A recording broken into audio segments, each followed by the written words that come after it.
There's a new Steam Deck beta out now that fixes some issues that were introduced with the last one. Sony is bringing the fight to Valve, but I don't think it matters as much as people are making it out to. And finally, the Crew Motorfest is finally Steam Deck verified, and I will give you my tested settings because it's actually worked for a few months now. Hey everybody, it's me, Jimmy Champagne. I hope you're having a great week playing a ton of video games. I saw the comments. People want me to switch up the intro. They don't like that I remind you that my name is Jimmy Champagne, but I've used that intro for 10 years because it all goes back to people not believing my name is Jimmy Champagne. It's actually James Champagne, so they're kind of right, but I've gone by Jimmy since I was a kid, since I have cousins named James Champagne. So I'm Big Jimmy, then there's Little Jimmy, and then there's James right in the middle. He's just James Champagne, no nickname for him. But yeah, you guys made me a little reflective. I decided to make a minor change. Instead of asking you how's it going, because you can't really answer, I'm just gonna say, hey, it's me, Jimmy Champagne, so we can get into the video quicker. And before we do that, it would really help me out if you subscribed and set your notifications to all. But let's get into the first news story here, because Valve has already pushed out another Steam Deck beta. This one's only bringing along a few features because they're fixing a bug with the last Steam Deck beta.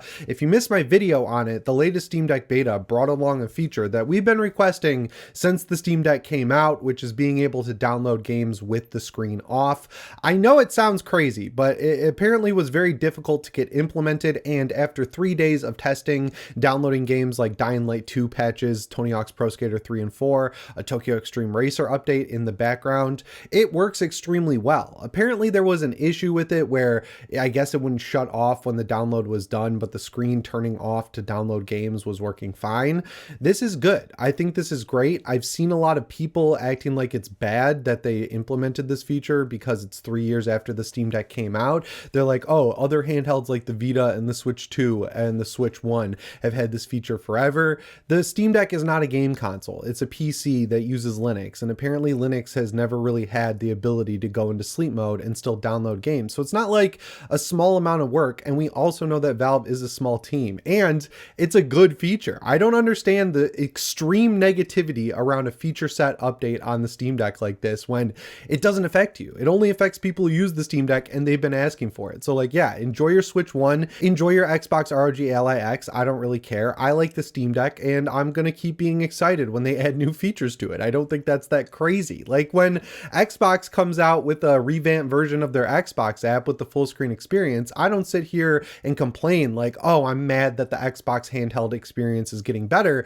My mantra with this channel and everything I do on YouTube has always been competition is good. When you get a disruptive player like Valve in the industry, it helps because it gets Microsoft to turn around and notice that Windows sucks for gaming, and then they put in a lot of extra work to make Windows better for gaming. So yeah, I've seen the criticism of this extremely minor Steam Deck update that added a great feature, but I will not be hearing any of it. It is good, objectively. Conversation over. The other bug they're fixing in this Steam Deck update is with the DualSense and DualSense Edge. Apparently the light bar stopped working, which I did notice on my Bazite PC. I was playing the new Crew Motorfest update, and I was like, where are the lights? Like my controller was working, but it didn't look like it was on. Then I updated Bazite because Bazite uses the beta build of SteamOS. Bam, it was fixed. So that's been implemented as well.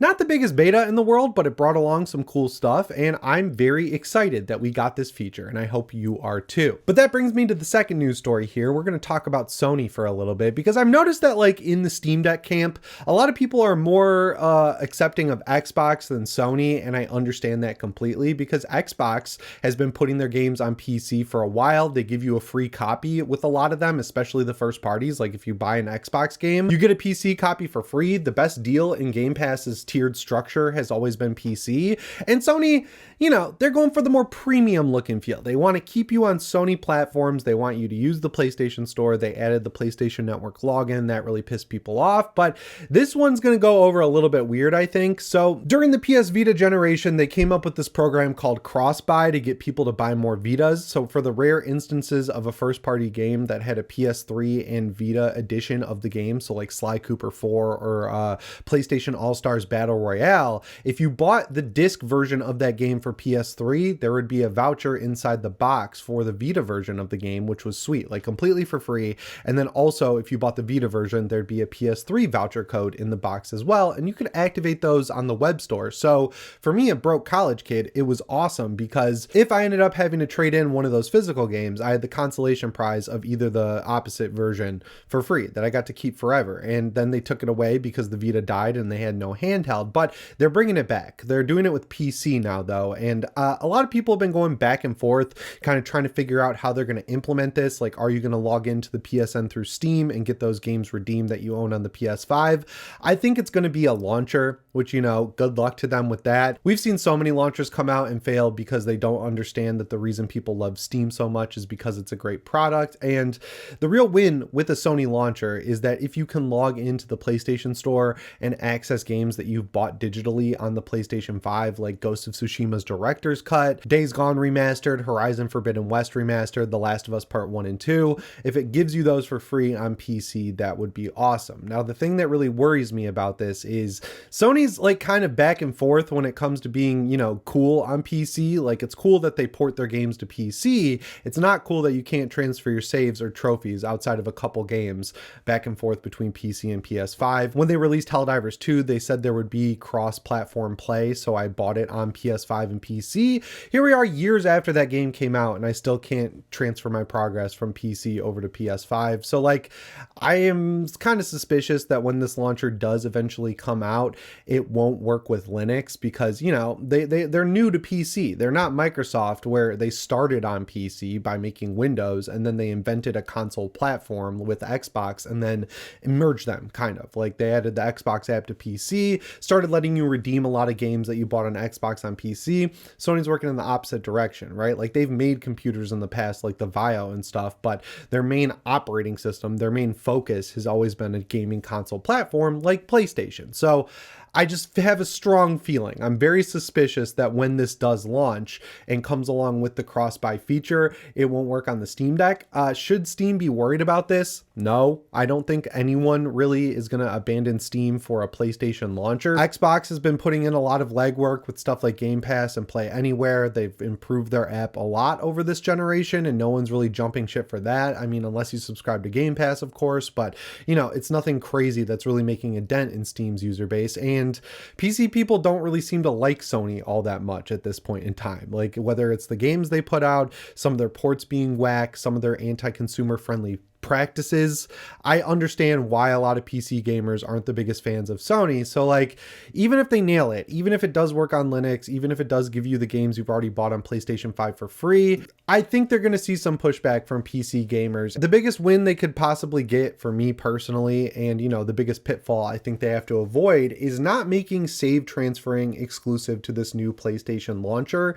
That's one of my biggest pain points with the Xbox app. Like, if you play Starfield or Forza Horizon 4 or Forza Horizon 5 on Steam, you have no ability to transfer your save back and forth with the Xbox Series X. But if you play the exact same games on the Xbox app, this functionality is there. So like, it's an artificial limiter that they put in place that seems really dumb and short-sighted. So with Sony making something brand new, they could obviously nail this out of the gate by retroactively updating the Steam versions of all these games they've released to allow you to transfer saves with the PlayStation 5 Pro. And I know a lot of people don't see a ton of utility in this, but I spent the PS3 and 4 generation building up a massive digital library of PlayStation games, so I'm always going to have a PlayStation console. And if with their first party games I can bounce between my Steam Deck, my main PC, and my PS5 Pro that I have upstairs, I'm not going to be upset about that, right? Like, that's my preferred platform when it comes to console gaming, even though over the past couple of years, I've definitely gravitated more towards PC, obviously with the Steam Deck. So